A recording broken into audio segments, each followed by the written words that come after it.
Así que no creo que el martes, no me acuerdo si era a la mañana o a la... No, el martes creo que a las 2 de la tarde es, pero bueno, no sé si irá a entrar alguien a la mañana a consulta. No, en todo caso, voy a poner ahí en el foro que cuando, porque sí, tantas materias, Gisnet? Ya vamos a Es ponernos más, nosotros también, sí. lo dejemos para después, el día Bueno, lunes. sí, ya empezás. Sí, sí. Sí, empiezo porque ¿Qué van a tengo hacer nada más? más que 28 participantes, quiere decir que el resto no se está por unir, porque ya ha pasado casi 5 minutos. Si no Sí, los sí, es lo que demoro, son los que estuvieron en la práctica, debe ser por no los esto que demoro a ellos, así que bueno, voy comenzando ya. Bueno, el perfecto. tema de hoy es soldaduras, es otro tipo de unión que es muy importante en las estructuras metálicas. Más que nada porque por los costos y por la posibilidad de brindarnos unas uniones muy seguras a bajo costo. Vamos a dar una definición primero. Es el proceso metalúrgico que se utiliza para empalmar dos piezas metálicas y consiste en calentarlas hasta que empiezan a fundir. Se puede usar un material de aporte igual o parecido al de las piezas a empalmar. La resistencia de la soldadura debe ser igual o mayor que de las piezas metálicas unidas. Bueno, como definición, y a diferencia de las otras, acá las piezas a unir se tienen que calentar. En las otras se trabajaba en frío. Se tienen que calentar hasta que llegan al punto de fusión. Y se debe usar obligatoriamente un material de aporte para que el reglamento la considere como válida. O sea que además de las dos chapas, aparece otro tipo de acero que tiene que ser de una calidad mayor o igual de las chapas que se están uniendo. Y finalmente, lo que pide el reglamento es que la calidad de la unión que se logra sea de mayor o igual calidad de las chapas que se están uniendo. No se puede hacer una soldadura que sea una unión soldada que sea de menor calidad de la zona de la chapa. Bueno, la temperatura que se necesita para lograr fundir el acero es de 3000 grados centígrados. Es una temperatura muy alta, así que vamos a ver cuáles son los procesos para lograr esto. Clasificación de las soldaduras. Una primera clasificación la divide en soldaduras blandas y duras. Las blandas son de estaño, bronce y plata, que a nosotros no nos interesan, no son válidas. Y de las duras, la oxiacetilénica o autógena y la eléctrica. La eléctrica puede ser sin material de aporte o con material de aporte.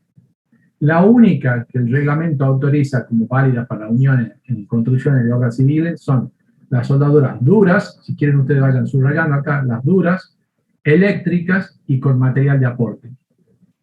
Las otras no. Ya vamos a ver por qué. Comentemos de qué se trata la soldadura oxiacetilénica o autógena. Se basa en un principio de una reacción química que consiste en combinar dos gases, el acetileno y el oxígeno. Cuando se combinan estos dos gases, en la mezcla de estos dos gases, que son gases que se tienen en tubos en forma artificial, se logra obtener monóxido de carbono, agua y calor. Pero este monóxido de carbono, como es inestable, se combina con el oxígeno del aire y se obtiene dióxido de carbono y calor. Fíjense, el oxígeno que aparece acá arriba no es del aire, sino que es un oxígeno provisto, ya vamos a ver, junto con el acetileno. El monóxido es inestable, por eso es que se combina toma parte del oxígeno del aire y genera las moléculas de monóxido de carbono y calor. ¿Qué nos interesa a nosotros de esta reacción química? Lo único que nos interesa es la obtención de calor de esta reacción química, que llega a la temperatura que necesitamos nosotros, que es de los 300 grados centígrados. Comentamos, entonces, los gases de la ecuación 1, o sea de esta, se obtienen tubos especiales, mientras que el oxígeno de la ecuación 2 se extrae directamente del aire que rodea la llama. La temperatura que alcanza es del orden de los 3000 grados centígrados. La proporción de la combinación de los gases es 1 a 1, o sea, en partes iguales se combinan los gases.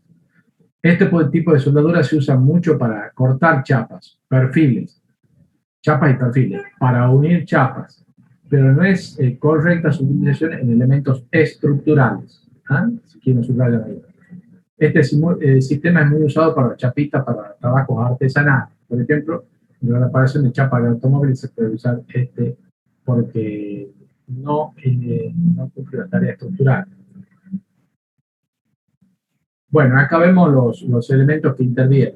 El tubo de acetileno y el tubo de oxígeno.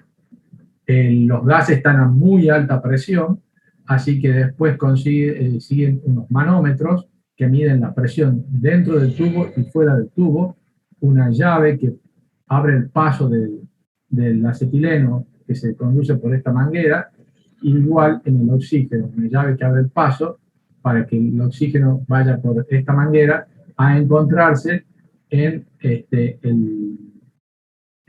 extremo del soplete. Características. El tubo de oxígeno son metálicos de una sola pieza. El espesor es de aproximadamente 10 milímetros, 1 centímetro. Son probados, antes de ponerlos en uso, son probados con una presión de 3.360 libras por pulgada cuadrada, lo que equivale a 235 kilogramos por centímetro cuadrado. Dentro del tubo el oxígeno se encuentra en estado líquido. El oxígeno se obtiene de la atmósfera mediante compresión del aire o también de electrólisis del agua.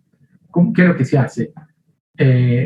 Una empresa que se dedica a envasar oxígeno toma oxígeno del aire por medio de chimeneas altas que en vez de eliminar un gas toman aire, y ese aire es comprimido en grandes cilindros a los que al mismo tiempo se baja la temperatura. ¿Cuál es la ley de Broglie-Mariotte? Que cuando más baja la temperatura, más fácil es de comprimir un gas. Bueno, cuando se lo va comprimiendo, primero se van separando los gases más livianos, como el helio y el nitrógeno que hay dentro del aire, hasta que llega un punto donde se separa el oxígeno. El oxígeno, al separarse, van pasando cada uno a un estado líquido, de modo tal que el oxígeno que se tiene en esa situación está muy comprimido, pero en estado líquido, no en estado gaseoso. Los tubos de acetileno son similares a los de oxígeno, pero más bajos en tamaño. Fíjense que el tamaño, la forma es distinta. El de acetileno es más bajo y más ancho. El de oxígeno es un poquito más alto y más delgado. Esto se hace a propósito para que no haya posibilidad de confusión entre los tubos si es que no se pudiese leer la leyenda de qué gas contiene adentro. El acetileno se obtiene por acción del agua sobre el carburo de calcio. El punto 3, las válvulas reguladoras de seguridad. El acetileno dentro del tubo se encuentra comprimido a 20 kilos por centímetro cuadrado. Fíjense que ha sido probado a una presión prácticamente 10 veces más alta.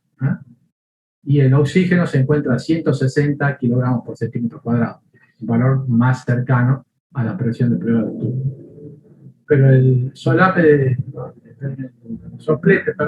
la presión máxima será de 2,5 centímetros cuadrados. O sea, acá se encuentran los dos gases a 2,5 centímetros cuadrados. Entonces, cuando salen, tienen que reducir la presión de 160, en el caso del oxígeno, de 160 a 2,5, y en el caso del acetileno, de 20 a 2,5, para que se encuentren a igual presión en la cámara del soplete.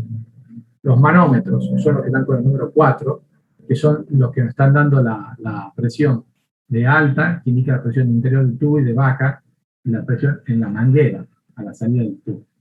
Las mangueras son de goma reforzada, construida en 3 capas para evitar pérdidas.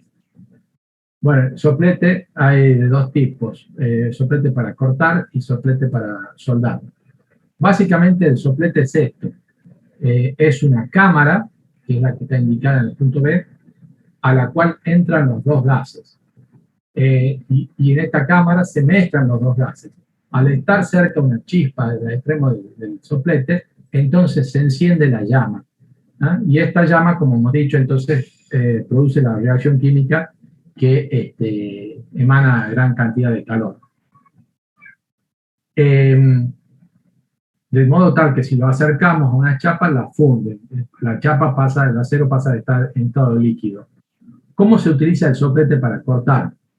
Bueno, si se cierra la válvula de paso de acetileno, solo va a pasar oxígeno. Y como he dicho, el oxígeno está muy frío, viene muy frío.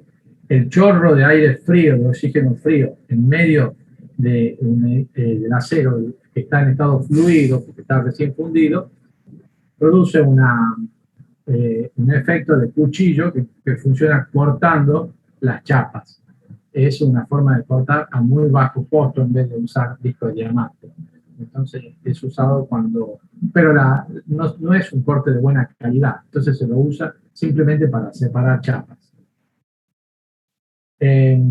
Bueno, ya he descrito entonces cuáles son los elementos. Además de estos elementos, tengo que hablar de las gafas protectoras que tiene que usar el operario. Lo que buscan es protegerla de los rayos ultravioletas e infrarrojos que se les piden.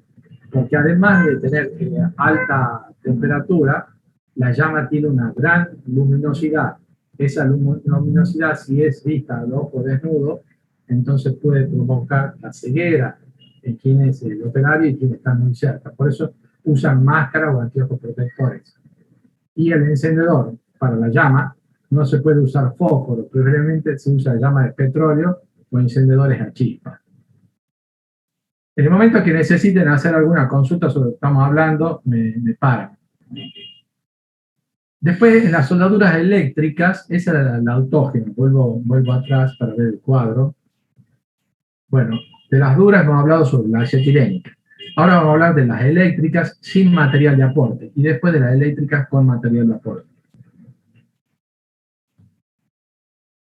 La soldadura eléctrica sin material de aporte, también llamada soldadura por contacto o por puntos, se utiliza solo para unir chapas de pequeño espesor del orden de los 4,5 milímetros en elementos de estructura de chapa doblada en frío. O sea, podrían ser correas. Se ponen en contacto las chapas unidas y se hace presión y al mismo tiempo se hace pasar una corriente eléctrica que funde el material base. Al enfriarse queda un punto de unión entre las chapas que transmite el corte como un remache. O sea, se superponen las dos chapas, son chapas muy delgadas y pasa la máquina haciéndole puntos. Al pasar, al golpearla, al puntearla, al mismo tiempo pasa electricidad y rápidamente genera un efecto de fusión mínima, de fusión, que permite que se unan las dos chapas y que puedan absorber corte entre las dos chapas. Pero la más importante, la que nos interesa estudiar a nosotros, es la soldadura eléctrica con material de aporte. Esta soldadura se basa en el fenómeno físico del arco voltaico, que cuando yo era estudiante en el laboratorio de física lo podíamos representar. No sé si ustedes lo han podido representar el arco voltaico en física, en el laboratorio de física, a ver si alguno me contesta. Yo no, por lo menos. No que yo me acuerdo tampoco. Nosotros tampoco.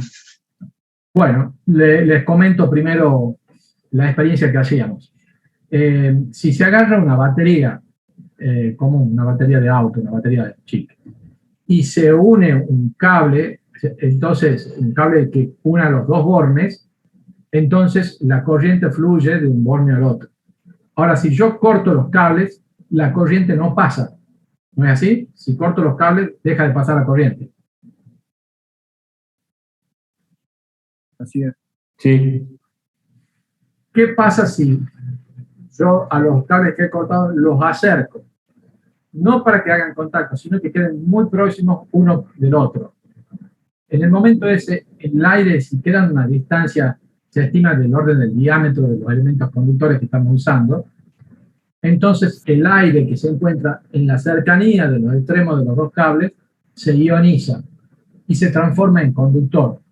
Entonces vuelve a circular corriente, pero no a través de ese punto, no a través del cable, sino el aire se transforma en el conductor. Ahora, cuando el aire es conductor, resulta que produce una gran cantidad de calor y una gran luminosidad. Ese fenómeno físico es lo que se denomina arco voltaico. Y este tipo de soldadura se basa en ese fenómeno. Bueno, entonces lo definimos. Si a dos conductores en contacto se los somete a una diferencia de potencial, que eso es la conexión a la batería, establecemos entre ambos una corriente. Si posteriormente se los separa a los dos conductores, provocamos una chispa, cuyo efecto es ionizar el gas o el aire que lo rodea, permitiendo así el paso de corriente, a pesar de no estar los conductores en contacto. ¿Qué es lo que nos interesa a nosotros? No nos interesa que pase la corriente, lo que nos interesa es que el aire ionizado alcanza también los 3000 grados centígrados. Pero junto con eso, produce una gran cantidad de calor que produce la fusión, pero también tiene una gran luminosidad. Que igual entonces que la soldadura de acetilínica implica que el operario tiene que usar gafas protectoras. Con esto lo que hacemos es crear entonces el arco eléctrico, arco voltaico, por transformación de la energía eléctrica en energía luminosa y calórica. Las temperaturas alcanzadas son del orden de los 3000 grados centígrados. Bueno, acá está un esquema entonces. Las superficies rayadas representan las dos chapas que nos interesan unir. A una chapa, por medio de una mordaza, la unimos al extremo positivo de la batería, y el extremo negativo lo conectamos a la pinza portaelectrodo. Este es el electrodo que vamos a acercar a la zona de unión, y lo suficiente, ¿cuánto? Bueno, aproximadamente el diámetro del electrodo. Esa es la distancia a la que tiene que quedar, sin hacer contacto. En el momento que hace contacto, resulta que se pega y no se puede trabajar. Entonces tiene que estar muy cerca, pero sin hacer contacto, para que se produzca este fenómeno físico que se denomina arco voltaico. Los equipos que se utilizan para soldar. Básicamente hay dos tipos de equipos estáticos y equipos rotativos. Los estáticos usan transformadores y rectificadores de frecuencia. Y los rotativos son para zonas donde no tenemos electricidad. Puede ser un motor eléctrico, un generador de corriente, un rectificador, motores que también puede ser combustión. Los motores pueden ser trifásicos y monofásicos, y se puede trabajar con generadores de corriente continua o alterna. Pero acuérdense que yo les dije que se trabaja en el laboratorio con una batería. Se trabaja así porque la batería tiene corriente continua. La corriente alterna implica una fase de que pasa corriente, no pasa corriente, alternativamente según una representación senoidal. Para que podamos usar corriente alterna, lo que tenemos que hacer es engañar al sistema, y entonces aplicamos un rectificador de corriente que lo que hace es achicar los ciclos. Achicar los ciclos. A ver, voy a tratar de dibujar. Entonces, no tenía que ser perfecta.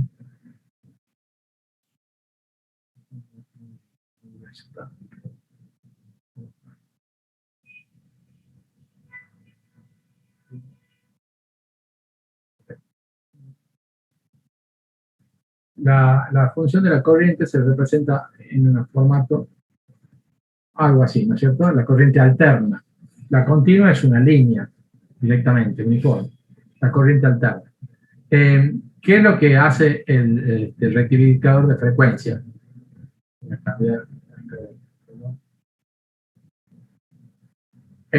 Acorta la frecuencia, acorta el periodo. Entonces resulta que las ondas van a ser así.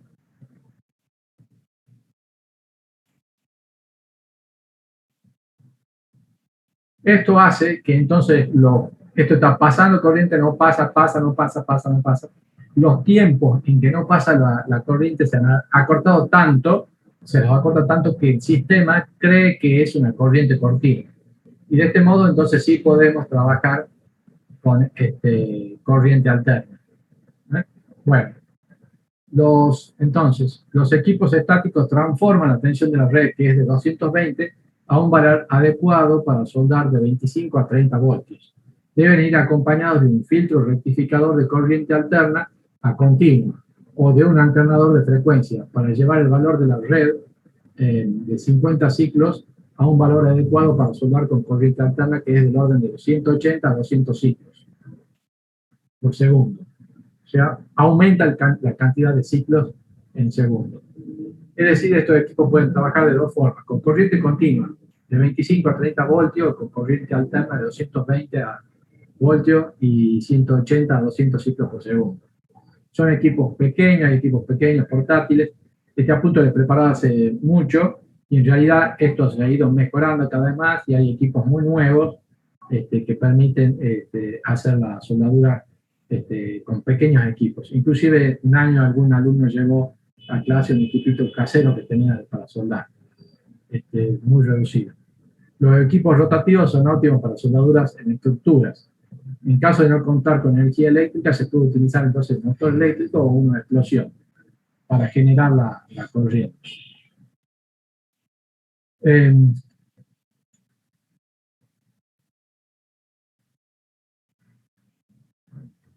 Ingeniero, Sí, ¿los rotativos son los chicos, los equipos chicos o los estáticos? Estáticos, ¿verdad? sí. También hay rotativos chicos, ¿no? Hay rotativos chiquitos. O sea, lo que vos necesitas es un motor que genere corriente. Si estás en el medio del campo, el motor puede ser el mismo auto. Un auto que te cargue la batería. Y la batería ya te sirve para tener la corriente necesaria en forma continua. ¿Entendés? Cualquier tipo de motor que te genere corriente, y si es otro motor que te va a generar corriente alterna, también unido a un rectificador. Pero entonces, ¿por qué son más óptimos los rotativos para la soldadura de estructura? Porque cuanto más se asemeje a una corriente continua, mejor es. Va a ser más fácil el trabajo. ¿Sí? Perfecto, perfecto. Gracias. Procedimientos. Si las piezas a soldar tienen un espesor menor de 6 milímetros, directamente se las acerca y se le puede proceder al sistema que he explicado hace un ratito. Si las piezas a unir tienen un espesor mayor de 6 milímetros, entonces hay que hacerle un trabajo de achaplanado o rebajado a las piezas, formando entre ellas ya un ángulo de 60 grados, 60 a 70 grados de inclinación, y eso va a permitir entonces ejecutar los cordones de soldadura. Este trabajo se denomina fresado. En cambio, si el espesor es menor, no. Se puede trabajar con las piezas directamente, acercarlas, y se puede trabajar con espesores distintos. Se debe acercar el electrodo al elemento a fundir, que esto ya lo he comentado, hasta que se produce el arco voltaico. Puede decirse que la longitud del arco debe ser igual al diámetro del electrodo. Cuando se genera el arco, se debe retirar el electrodo para evitar que éste quede pegado. Se debe ir avanzando, o sea, esto es como un señalador que hay que ir haciéndolo avanzar por la zona donde se quiere generar el cordón de soldadura. Las características de los electrodos. Básicamente podemos hablar de 3 tipos de electrodos, aunque el que vamos a usar va a ser uno solo. Hay 3 tipos de electrodos, uno denominado desnudo, otro con arma y otro revestido. El desnudo es cuando es una barra de acero sola, mientras que el revestido está la barra de acero recubierta con unos materiales que ya vamos a describir. El que es de alma es un tubo de acero donde los elementos de protección están adentro del tubo. Bueno, comentemos de los 3. Los desnudos. Tienen la complicación de que el arco no es permanente. Tiene una gran pérdida de material. La soldadura es de menor calidad. Contenido frecuente de poros. No puede emplearse cuando habrá esfuerzos dinámicos. En realidad, el desnudo fue quizá en los inicios del sistema pero en la actualidad no se lo utiliza solo. Ya vamos a ver, hay otros tipos de soldadura que usan sí el alambre de acero desnudo, inclusive ya no en una barrita, sino en bobinas estables. Con alma. Acá es un tubo de acero con un fino relleno interior compuestos químicos destinados a proteger el material de aporte durante la soldadura. La calidad de esta soldadura es intermedia entre el desnudo y el revestido. Al acero del electrodo se lo denomina material de aporte, porque acuérdense que yo tengo 2 chapas que son los que quiero unir, y tengo que aportar un material que es el acero del electrodo, que se va fundiendo, entonces se lo denomina material de aporte. Mientras que los revestidos son una barrita de acero rodeada con un material de revestimiento de características de compuestos químicos con óxidos minerales, carbonatos, silicatos y compuestos orgánicos. Todos esos compuestos están acompañando la barra de acero, que es la que nos interesa a nosotros, para proveer una atmósfera gaseosa que impide el contacto del aire con el material de fundido. O sea, cuando se funden junto al acero con estos materiales de revestimiento. Están en un estado gaseoso, pasan en un estado líquido y finalmente sólido a medida que se enfrían. pero esos materiales que acompañan el electrodo, esos compuestos químicos, protegen, generan una atmósfera que mejora la calidad de la soldadura. Además, es mucho más liviano que el acero, entonces permite que el acero se precipite en el fondo mientras está en estado líquido, y estos compuestos químicos flotan en la parte superficial hasta que se enfrían, generando unas cascarillas con aire que son fácilmente removibles. Eso está en el punto B, donde dice deposita escoria en el material fundido que absorbe impurezas del material base. Esa escoria después hay que removerla, ¿no? Se la golpea con un martinete y se va sacando. Demora el enfriamiento, o sea, permite que el enfriamiento no sea brusco, sino que sea un poco más lento, y además sirve para guiar el arco. ¿Qué es eso? Imagínense el electrodo revestido al lápiz de grafito rodeado de madera, sería similar. El lápiz, la madera, viene a proteger el grafito, que es muy finito, para que no se quiebre y tampoco me ensucie los dedos y pueda hacer un trazo más delgado y más prolijo. Lo mismo pasa con el electrodo. El revestimiento ese no es conductor, entonces queda expuesta como conductor solo la puntita del electrodo que se está viendo acá, el núcleo de acero, queda expuesta. Entonces eso permite que la corriente fluya de una forma más puntual, ¿no? Si se rompiese el revestimiento que está perimetral, entonces tendríamos un volumen de acero para hacer el conductor mucho más grande y se haría más difícil el guiado del arco. Bueno, estamos entrando en la etapa de los 10 minutos. A eso hacemos referencia cuando decimos guiado del arco. Acción del revestimiento. Se distinguen entonces tres acciones características, una eléctrica, una mecánica y otra metalúrgica. La eléctrica permite el empleo de corriente alterna, facilita el cebado del arco y lo hace estable. La mecánica ejerce un guiado mecánico del arco y modifica las tensiones superficiales del metal fundido.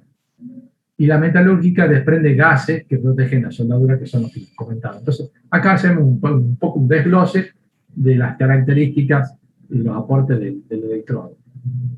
El material de recubrimiento se funde junto con el acero, pero como es más liviano, se deposita en la parte superior de la soldadura.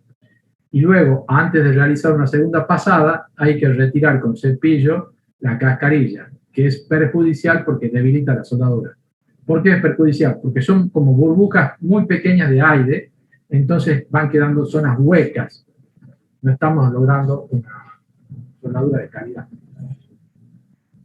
En la clasificación que hace la AWS, que es la Sociedad Americana de Soldadores, los electrodos se designan con una letra E seguida de 4 números. Entonces acá la simbolizamos con la letra E con 4 X. Los dos primeros números indican la tensión mínima de rotura a tracción por kilolibras por pulgada cuadrada de la barra de acero. El tercer dígito hace referencia a la posición que se puede usar este electrodo para soldar.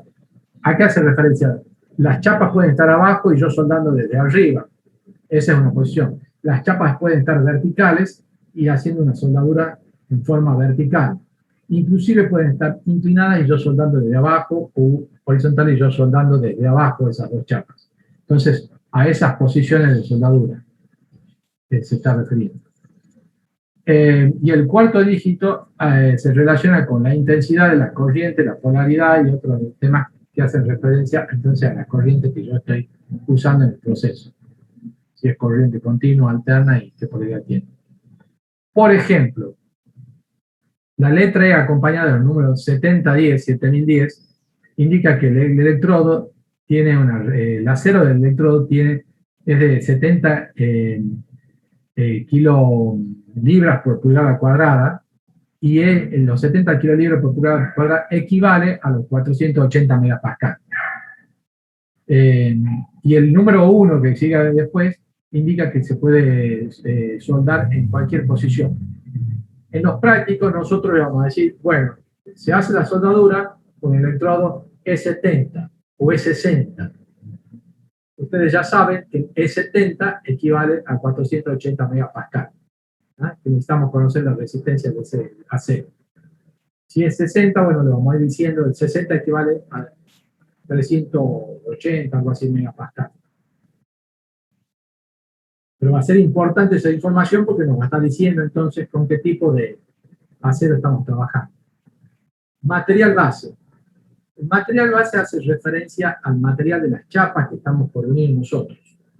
Las chapas de acero que estamos por unir. Ese material base, como es acero, puede ser de mayor o menor resistencia de rotura. ¿Cómo logramos nosotros la mayor resistencia de rotura? Es una pregunta.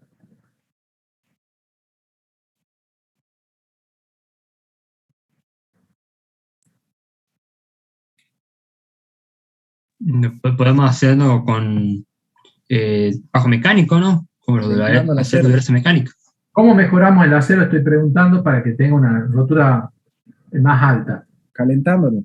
Templándolo. Sí, el templado ayuda, pero hay algo que es fundamental para lograr la mayor resistencia del acero. Con deformación, deformándolo. Químicamente, ¿El carbono? el carbono, aumentando la cantidad de carbono. ¿Ah? Eso es lo que logra la mejor, lo que le da mayor calidad. También interviene el templado que es el calentamiento y enfriamiento brusco, eso se llama templado, y el estiramiento y retorcido que se hace en las barras, que es el trefilado. Todas esas cosas permiten mejorar la resistencia, pero el elemento fundamental es el aumento de la cantidad de carbono. ¿Qué pasa con esos aceros? A medida que aumenta el carbono, ¿en qué lo perjudica? Lo hace más frágil. Más frágil. Se hace más frágil. La deformación de rotura es menor. Cada vez que aumenta, la deformación de rotura es menor. Bueno, algo parecido con el tema de si es apto o no apto para soldar. ¿Por qué? Porque cuando lo soldamos, hemos dicho, lo elevamos a 3000 grados centígrados. Eso funciona con los aceros de bajo contenido de carbono, o sea, de baja resistencia. A medida que tiene mayor resistencia, mayor cantidad de carbono, y son producidos, sometidos a la soldadura, entonces el acero puede tener problemas de rotura, se fragiliza y se cristaliza, termina quebrándose. Acuérdense cuando veíamos hormigón, que el acero, el 420, venía el acero 420 común y el 420S, que era el apto para soldadura. ¿Ah? Y de ahí en más, los de arriba no eran aptos para soldadura. Bueno, ¿qué dice el reglamento al respecto? La soldabilidad de aceros es inversamente proporcional a la propiedad conocida como la templabilidad del acero, que mide la probabilidad de formar la martensita durante el tratamiento de soldadura o calor. La templabilidad del acero depende de su composición química, con mayores cantidades de carbono y de otros elementos de aleación, resultando una mayor templabilidad y por lo tanto una soldabilidad mejor. A medida que se eleva el contenido equivalente de carbono, la soldabilidad de la aleación decrece, o sea, es inversamente proporcional, si quieren recordarlo ahí, es el último párrafo, es inversamente proporcional al aumento de carbono. El reglamento que hace referencia a las soldaduras es el 304, el CISOL 304, que limita el campo de validez a las construcciones soldadas, detallando los casos en que no podrá usarse la soldadura. En aceros estructurales con límite de fluencia específico mayor de 690 megapascal, no podemos hacer soldaduras.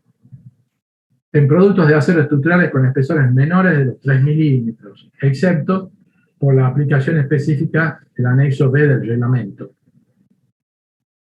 En recipientes, tuberías, cañerías y componentes en general sometidos a presión interna. En materiales bases distintos de aceros estructurales al carbono o de baja aleación. Bueno, los perfiles laminados que existen en nuestro medio, que conviven con nosotros, son de una tensión del orden de los 400 megapascal aproximadamente. Llegan hasta 400 megapascal, o sea que se respeta el punto 1. Los espesores con que vamos a trabajar son mayores a los 3 milímetros, así que también es apto para soldadura. El material base, entonces, de los distintos tipos de aceros, tiene una cantidad de carbono que los hace aptos para poder soldar. No tenemos que olvidar estos puntos porque si no, no vamos a verificar si eso es apto o no. Características del cordón de soldadura. Bueno, tenemos las dos chapas dibujadas que estamos por soldar. Fíjense, hay una línea recta que es el borde de la chapa que ha sido fresado. O sea, se le ha reducido un poco el canto para que podamos hacer el cordón. El cordón de soldadura tiene los contornos curvos. Hay en la parte superior una parte del cordón que se denomina sobremonta.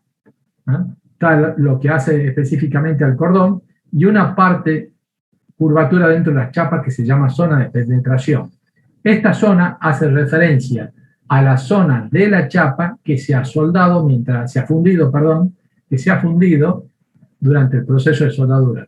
Esta zona es muy importante porque el reglamento nos especifica que si no hay penetración en la chapa, entonces el cordón de soldadura debe ser rechazado. Porque lo que quiere decir que no haya penetración es que la chapa que estamos uniendo no se ha fundido, no ha participado del proceso, solo se ha fundido el material de aporte, y lo tenemos ahí como relleno. Pero las chapas no han llegado a fundirse. Esa penetración puede ser total o parcial. ¿Qué quiere decir